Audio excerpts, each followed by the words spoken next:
CM Jagan ప్రతిష్టాత్మకంగా చేపట్టిన వైఎస్ఆర్ ఆరోగ్యశ్రీ 25 లక్షల రూపాయల కార్డును విశాఖ జిల్లా పెందుర్తి ఎమ్మెల్యే అదీప్ రాజ్ లబ్ధిదారులకు అందించారు. ఈ సందర్భంగా ఆయన మాట్లాడుతూ రాష్ట్రంలో పేదలకు మరింత మెరుగైన వైద్యాన్ని కార్పొరేట్ స్థాయిలో అందే విధంగా ఆరోగ్యశ్రీని 25 లక్షలకు పెంచారన్నారు. ఆ రోజు ఏదైతే దివంగత ముఖ్యమంత్రి రాజశేఖర రెడ్డి గారు డబ్బు ఇబ్బంది ఏ ఒక్కరు కూడా వైద్యానికి దూరం కాకూడదు అనేటువంటి ఒక మంచి ఆలోచనతో ఆరోగ్యశ్రీ అనేటువంటి పథకాన్ని తీసుకొచ్చి ఆరోగ్యశ్రీ ద్వారా కొన్ని లక్షల మంది ప్రాణాలను కాపాడినటువంటి ఒక మహానాయకుడు వాళ్ళ రాజశేఖర రెడ్డి గారు.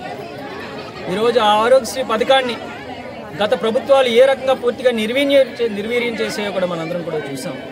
కానీ ఈరోజు జగన్మోహన్ రెడ్డి గారు మళ్ళీ ఆరోగ్యశ్రీ పథకానికి పెద్దపీట వేస్తూ వైద్యానికి పెద్దపీట వేస్తూ వాళ్ళు ప్రతి గ్రామంలోని కూడా వాళ్ళు వెల్నెస్ సెంటర్లు పెట్టడం, ఫ్యామిలీ డాక్టర్, ఫ్యామిలీ ఫిజిషియన్ అనేటువంటి ఒక కాన్సెప్ట్ ప్రతిదీ కూడా అన్ని రకాలు కూడా వైద్యానికి పెద్దపీట వేస్తూ ఆరోగ్యశ్రీని ముఖ్యంగా 25 లక్షల రూపాయల వరకు విలువ చేసేటువంటి వైద్యాన్ని ఉచితంగానే పొందేటువంటి విధంగా ఇవాళ జగన్మోహన్ రెడ్డి గారు నిర్ణయం తీసుకోవడం అంటున్నది వాళ్ళ ఆంధ్ర రాష్ట్ర ప్రజలందరూ కూడా వాళ్ళు ఎంతగానో హర్షిస్తున్నటువంటి విషయం.